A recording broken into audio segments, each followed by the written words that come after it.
First up in this week's shootout is the Vauxhall VXR8, the four-door saloon with a Corvette V8. It produces 411 bhp and 550 newton-meters of torque. It gets to 60 miles an hour in a shade under 5 seconds and has a top speed of over 170. A genuine four-seater rocket ship for 35 grand. But it wasn't the first of its kind.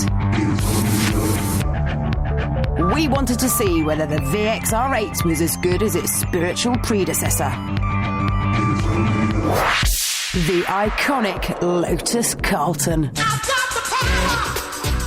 Like the VXR, it gets to 60 in 5 seconds and has a top speed of 177. When it was launched in 1990, it caused outrage. Everyone complained about the family car with supercar speed.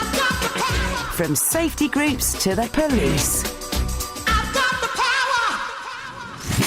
So, which super saloon is quickest? We'll start with the youngster.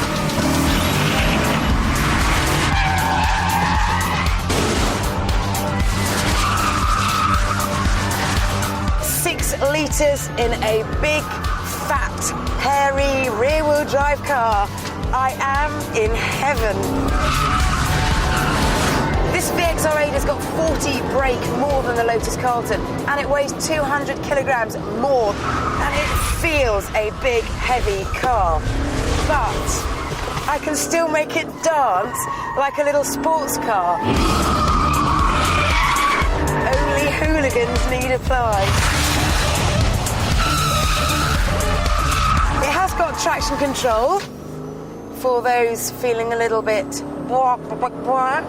But for the rest of us with big hairs on their chests, traction off equals rear end out. The lovely V8 engine has got so much grunt all the way through its rev range. It peaks at about 6,000 RPM.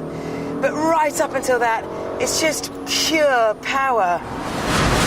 The steering wheel is on the large side of things, but it does mean that you can go sideways one-handed. Let's see how fast it is once you stop showboating. Start the clock.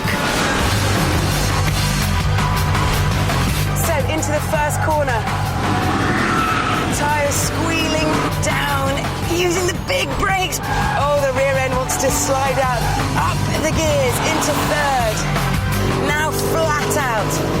Fourth gear, 100 miles an hour, 5,000 RPM, 120 miles an hour. Onto the brakes, please stop. Yes, you do. Second gear, turn in. The VXR8 crosses the line in 1 minute 29.7. Time for the Lotus Carlton.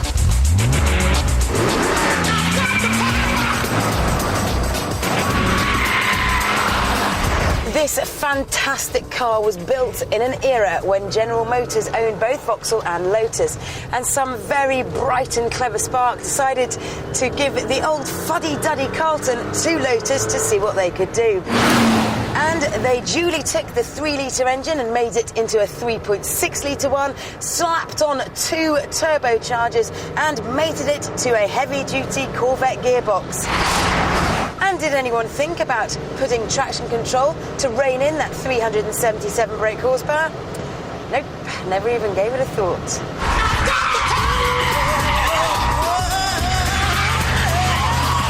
Even though this car is lighter than the VXR8, somehow it feels a bit heavier. The steering takes a bit more effort to turn. The clutch is longer and a bit heavier. The gear lever is longer. The brakes need a bit more effort to stop. But it still puts a massive smile on my face.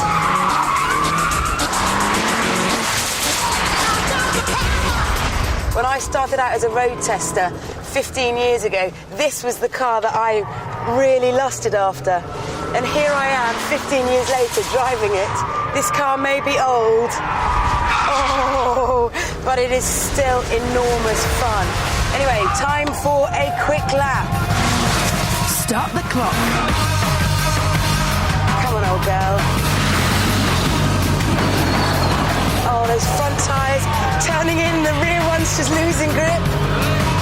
time check number 1, the VXR8 has half a second lead on the Carlton. I do feel like I'm having to work this car more than the Vauxhall. Go on, old girls, stick in, get in. At time check 2, the Carlton has clawed back a tenth, but it crosses the line in 1 minute 31.3, 1.5 seconds behind the VXR8.